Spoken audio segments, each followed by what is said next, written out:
Welcome to Go Fact Yourself, the Top 10 Lists podcast. Great to be here.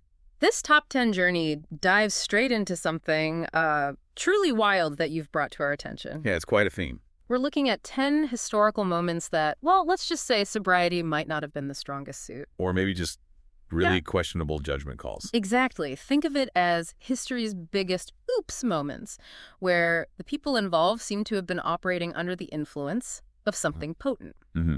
Your top research looks fascinating, and we're on a mission to extract the most unbelievable and thought-provoking nuggets from these tales of historical chaos. It's certainly eye-opening to consider how the human element, with all its quirks and moments of bizarre decision-making, has shaped history. Looking at your material, it seems we're about to uncover some real head-scratchers. Okay, let's dive right into your top research then. Yes. Starting with number 10. We're going way, way back to 897 AD for a papal scandal that's almost too strange to believe, involving Pope Stephen VI and his predecessor, Pope Formosus. It's the infamous Cadaver Synod. Right, the Cadaver Synod. What's fascinating immediately is just how utterly bizarre this whole event was. According to your sources, Pope Stephen VI, driven by what seems like a potent mix of insecurity and political maneuvering. Yeah. He decided the logical next step was to dig up the decaying body of the former Pope Formosus. Wait, dig him up. Yep. Exhume the corpse. And it escalates from there, doesn't it? They didn't just exhume him for a quick look or something. Oh, no. As your research details, this corpse was dressed in full papal robes. Can you imagine? And put on trial. I mean, the scene, the smell alone must have been, wow. Unimaginable. And the charges. Perjury, which seems a bit late to bring up against a corpse. Just a bit. Yeah. But the sources clearly state the Formosus was found guilty, right? Found guilty. His papal robes were then torn off him. The 3 fingers he used for blessings were hacked off. Ouch. And the body was thrown into the Tiber River. Into the Tiber. Good grief.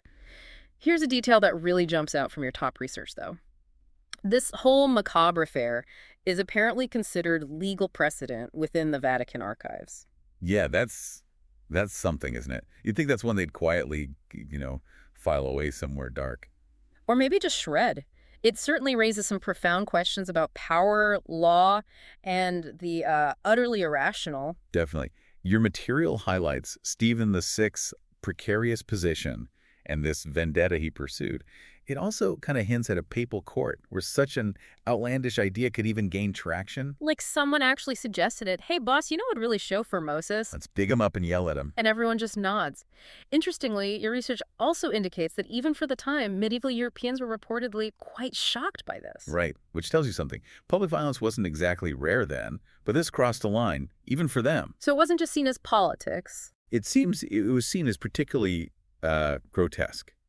And as your sources note, Pope Stephen VI's reign ended pretty abruptly not long after he was imprisoned and strangled. A rather dramatic end. Maybe suggests a certain level of disapproval from others. You could say that. A definite consequence. Okay, moving on now to number 9 in your top research. Something a bit less funereal, maybe? But equally absurd. Hopefully slightly less smelly. We're looking at Napoleon after the Treaty of Tilsit. He had decided to celebrate with a rabbit hunt. Sounds like a relaxing afternoon, right? On the surface, yeah. A bit of R&R after some major diplomacy. However, what your research highlights is the truly spectacular way this seemingly simple event just spiraled into absolute chaos. Oh, it's fantastic. Instead of a few wild rabbits to chase, Napoleon's chief of staff, in a move that clearly backfired spectacularly, ordered hundreds, and here's the key, tame farm-bred rabbits. Right, tame ones. These weren't wild animals programmed to flee. They were basically, pets accustomed to being fed by people. So they associate humans with lunch. Exactly.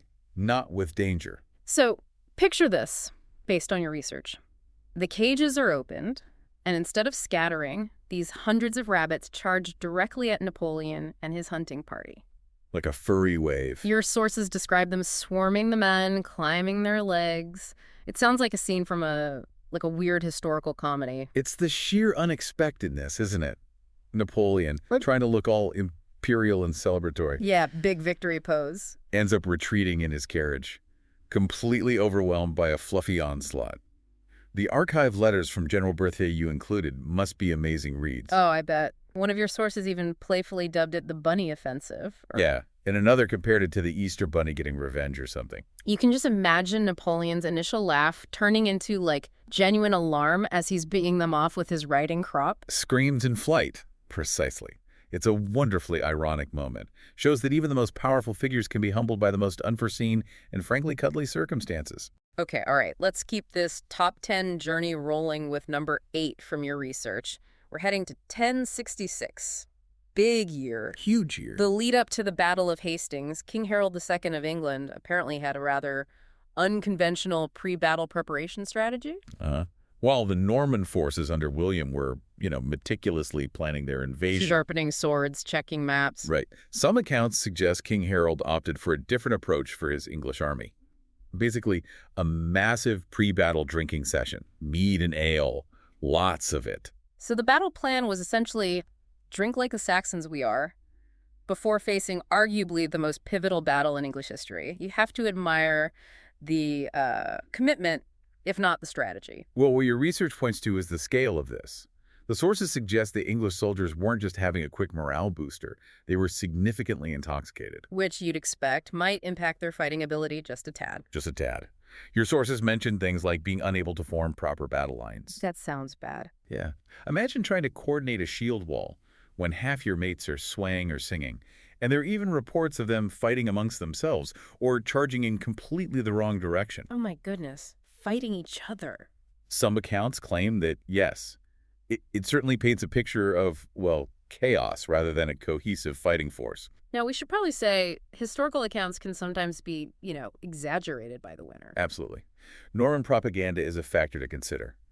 But the idea of facing William's disciplined army while heavily drunk, it's definitely a recipe for disaster. And yet, your research indicates Harold himself initially led a strong defense, despite the mess. He did. He fought bravely. It makes him almost a tragic figure.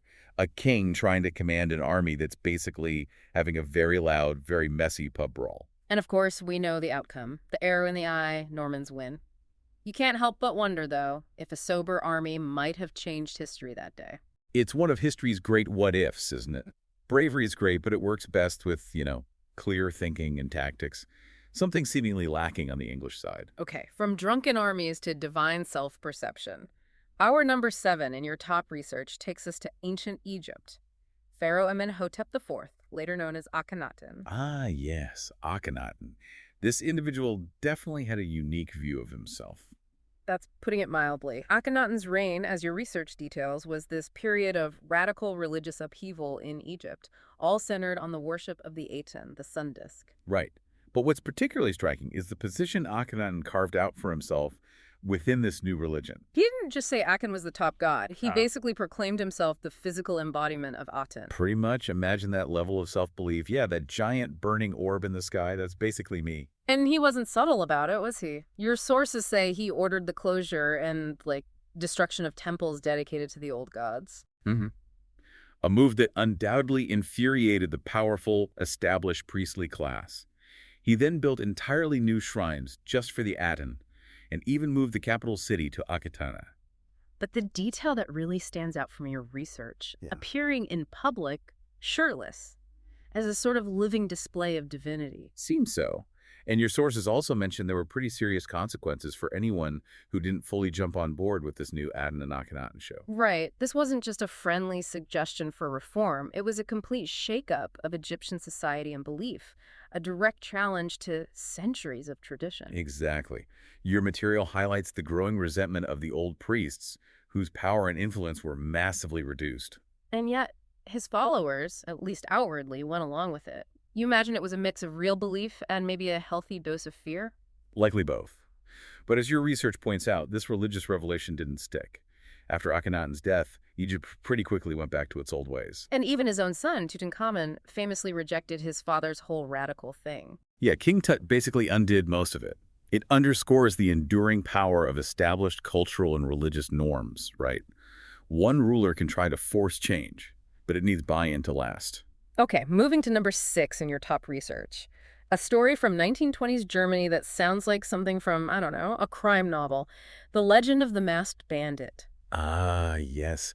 This is a captivating tale that as your research suggests, really tapped into the mood of the Weimar Republic, all that instability and economic chaos. The idea of one guy pulling off such a daring, almost easy heist. It's captured the public imagination.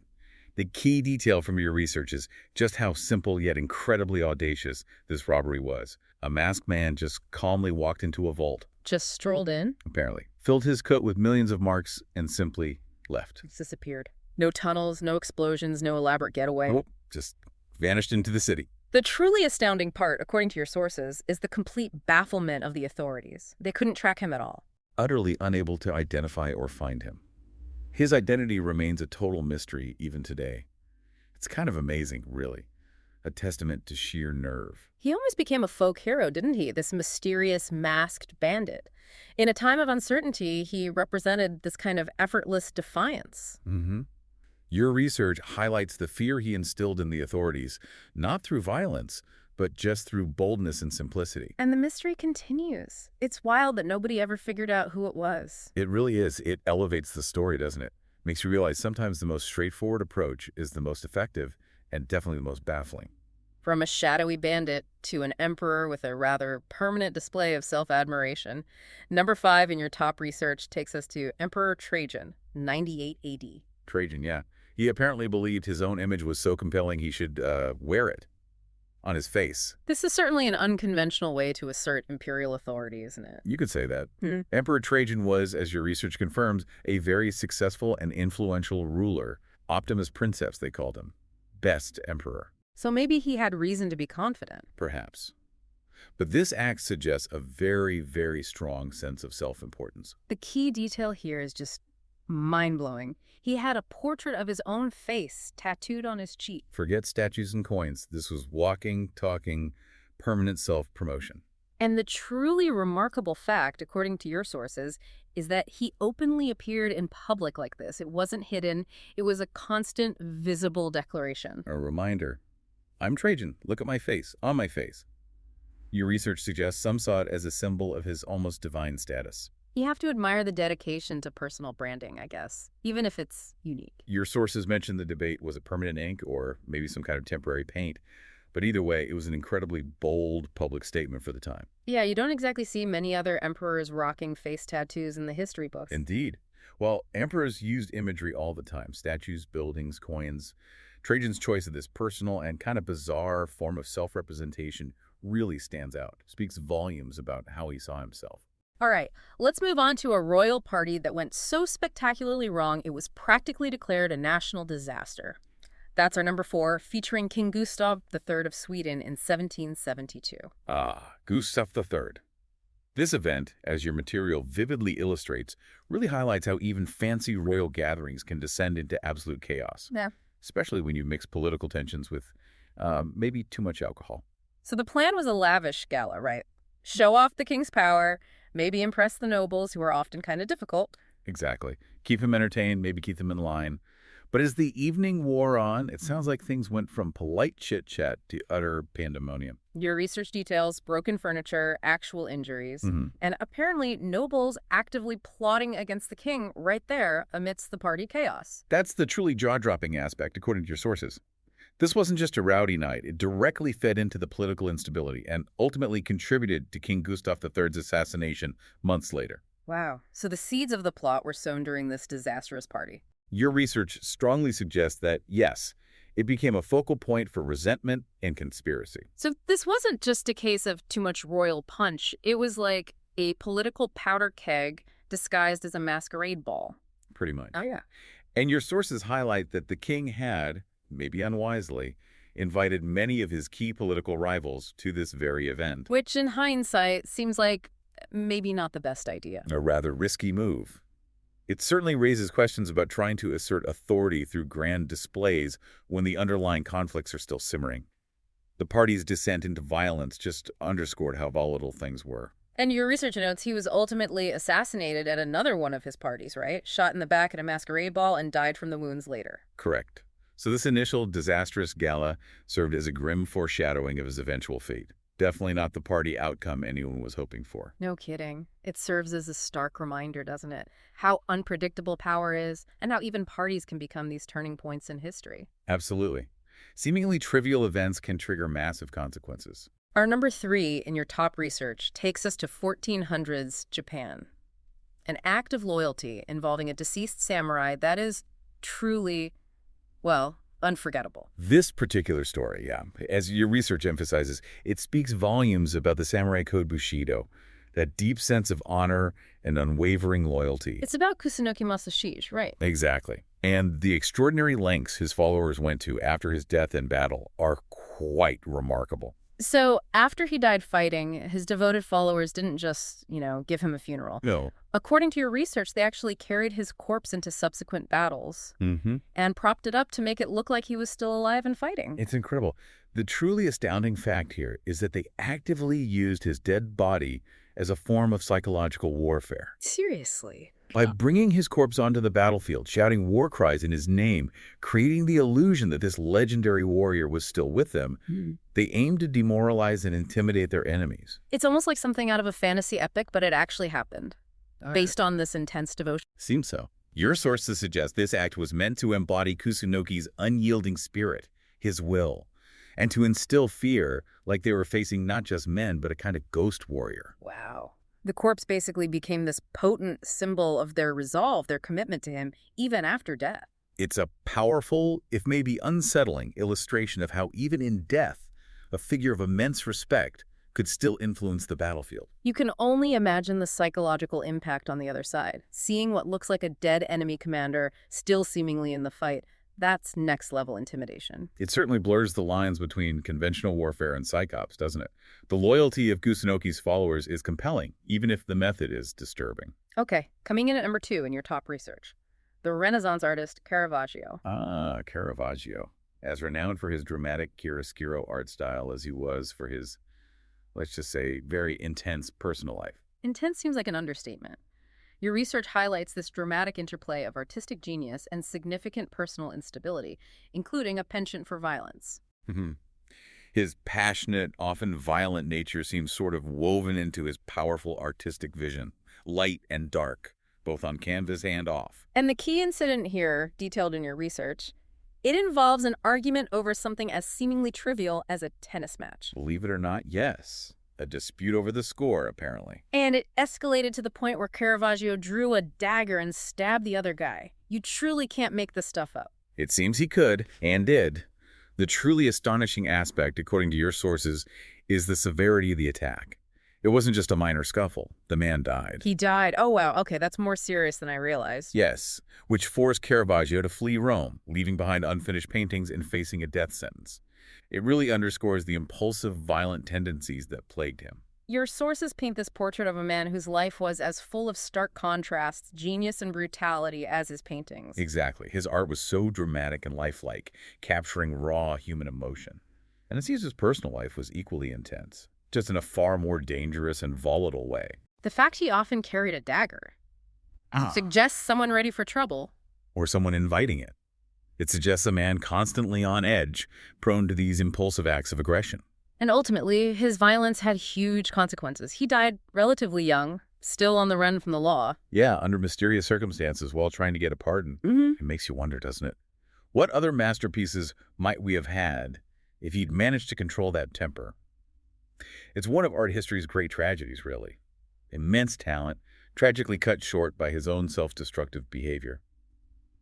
The tennis match incident is just such a stark reminder of how quickly things could spiral. Okay, finally, we arrive at our number 1 historical blackout wasted moment in your top research. And this one is something else. It really is. The time an entire country, Mexico, seemingly forgot about its own independence. For 50 years. A staggering 5 decades. This is a truly remarkable instance of, collective national amnesia, as your research clearly indicates. It points to a period of significant disorganization, maybe a lack of unified national identity, right after Mexico first became independent. So for half a century, no Independence Day parades, no fireworks, no national holidays commemorating the end of Spanish rule. Apparently not. It's as if the entire nation collectively just shrugged and got busy with other things, like civil wars and chaos. The truly jaw-dropping revelation, according to your sources, is how they remembered. It wasn't some historian finding it. In 1847, a soldier just stumbled across the original Declaration of Independence from 1821. Yeah, just found the document, and it suddenly dawned on everyone. Oh, yeah, we're independent. We probably should have been celebrating this. Imagine that conversation. Hey, Sarge, what's this dusty old paper? Says Declaration of Independence. Wait, are we independent? Says here since 1821. Huh, did we? Did we miss the party? The subsequent belated and undoubtedly somewhat chaotic celebration must have been quite something. Quick, find a flag, someone bake a cake. It truly underscores the discombobulated state of Mexico in its early decades. So much internal strife and conflict, maybe the foundational moment just got lost in the shuffle. That seems plausible. The nation was grappling with so much internal turmoil, perhaps national celebrations just weren't a priority, or even feasible. It's almost comical, though, a nation rediscovering its own birthday and having to throw a rushed, belated party. It gives a whole new meaning to fashionably late. Absolutely. And of course, as your research notes, contemporary Mexican Independence Day celebrations are massive, so they've definitely made up for lost time since then. They certainly have. It's just a fascinating illustration, isn't it? How national stories and memories can be formed, lost, and then found again, often in the weirdest ways. It really shows that history isn't always a neat, linear progression.